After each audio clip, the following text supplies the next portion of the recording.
Halo semuanya, ketemu lagi sama saya, Lukmanul Hikmat. Gini deh, ngelihat kode program pertama kali itu seringkali rasanya kayak nonton sulap, bener nggak? Kumpulan teks aneh yang tiba-tiba bisa menghasilkan sesuatu. Nah, di sini kita bakal bongkar semua trik sulap itu.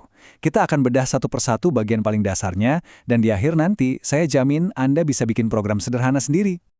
Oke, ini dia peta perjalanan kita hari ini. Kita mulai dari konsep kotak ajaib, terus belajar gimana caranya nyimpan data, ngobrol sama program, paham soal aturan urutan yang sakral banget, dan puncaknya kita bakal bikin kalkulator mini bareng-bareng. Udah siap? Yuk, kita mulai! Oke, kita langsung masuk ke bagian pertama, kotak ajaib pemrograman. Nah, kita akan ngomongin soal variabel. Anggap aja ini fondasinya. Kalau bagian ini udah kuat, kesananya bakal jauh lebih gampang. Jadi, apa sih sebenarnya variabel itu? Bayangin deh, Anda punya banyak barang di rumah. Pasti butuh kotak buat nyimpen kan? Biar rapi dan gak ketuker, kotaknya Anda kasih label. Misalnya, kotak mainan atau kotak buku. Nah, variabel di dalam pemrograman itu ya persis kayak gitu. Dia itu sebuah kotak di memori komputer yang kita kasih nama, tempat kita bisa naruh informasi. Simpel banget kan? Lanjut ke bagian kedua, menyimpan datamu. Kalau kita udah tahu soal kotak, sekarang kita perlu lebih spesifik. Kan nggak mungkin kita masukin air ke dalam kotak kardus ya kan? Nah, sama juga di sini. Kita harus kasih tahu komputer, aku mau nyimpen data jenis ini loh, biar komputernya bisa siapin wadah yang pas. Untuk sekarang, kita kenalan dulu sama dua jenis kotak yang paling umum.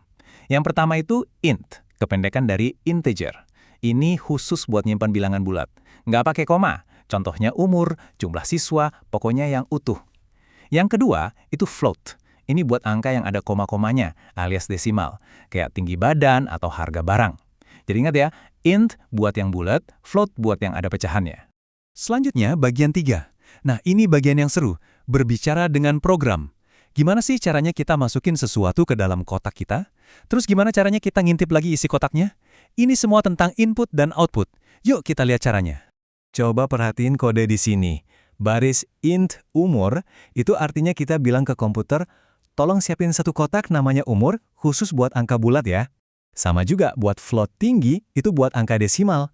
Nah, setelah itu, programnya ngomong ke kita pakai printf, buat nanya, terus dengerin jawaban kita pakai scanf, habis itu dia nampilin lagi apa yang kita kasih. Keren kan, komunikasi dua arah? Jadi, ini dia dua alat komunikasi utama kita.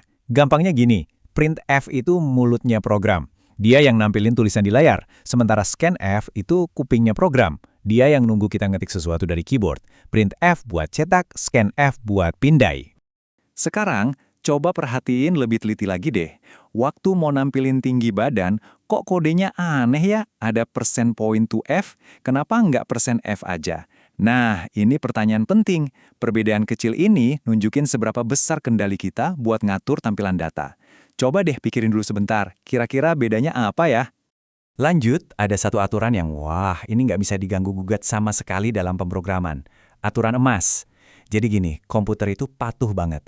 Dia bakal ngerjain perintah kita persis sesuai urutannya. Dari paling atas, turun satu baris lagi, dan seterusnya.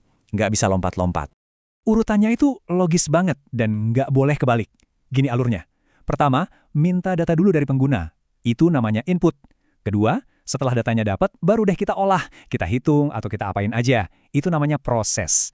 Terakhir, baru kita tampilkan hasilnya. Itu namanya output. Selalu ingat, input, proses, output. Nah, contoh ini pas banget buat nunjukin urutan yang benar. Lihat ya, programnya minta 2 angka dulu pakai scanf. Begitu kedua angkanya udah masuk ke kotak, baru deh programnya ngejalanin proses penjumlahan. Dan yang terakhir, hasilnya ditampilin ke layar pakai printf. Urutannya sempurna. Oke, sekarang gimana kalau kita iseng sedikit? Kita coba langgar aturan emas tadi. Baris perhitungannya kita pindahin ke paling atas, bahkan sebelum programnya minta angka dari kita. Kira-kira apa ya yang bakal terjadi? Komputer disuruh ngitung, tapi kotaknya masih kosong. Hasilnya bakal kayak gimana tuh? Oke, saya mau kasih tahu satu rahasia, atau lebih tepatnya satu jebakan yang sering banget bikin pemula pusing. Cuma gara-gara satu simbol kecil yang suka kelupaan. Simbol dan atau ampersand ini. N. Coba deh. Lihat lagi fungsi scanf. Di depan nama variabelnya itu wajib ada simbol N. Ini bukan hiasan loh. Simbol ini itu kayak ngasih alamat rumahnya si kotak ke scanf. Biar scanf nggak salah kirim data. Nah, apa yang terjadi kalau simbol ini kita hapus?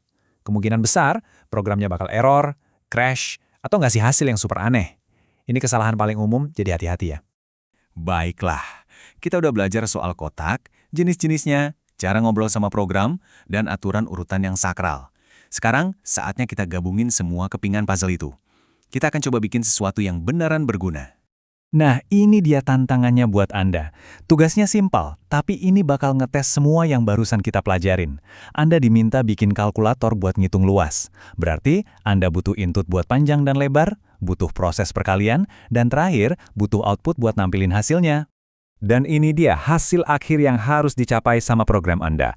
Nanti di layar harus muncul judulnya, terus ada pertanyaan buat masukin panjang, pertanyaan buat masukin lebar, dan terakhir, nampilin hasil perhitungannya dengan format yang rapi kayak gini. Ini rangkuman sempurna dari konsep input, proses, dan output yang terstruktur. Jadi, intinya begini. Belajar program itu bukan cuma soal ngetik kode, tapi soal cara kita mikir buat nyelesain masalah. Dengan modal input, proses, dan output aja, Anda sekarang udah punya alat yang super kuat. Coba deh pikirin, selain ngitung luas, kira-kira apa lagi yang bisa Anda bikin? Mungkin kalkulator diskon belanja? Atau konverter suhu? Atau mungkin penghitung biaya bensin buat perjalanan? Wah, kemungkinannya jadi banyak banget. Selamat mencoba ya!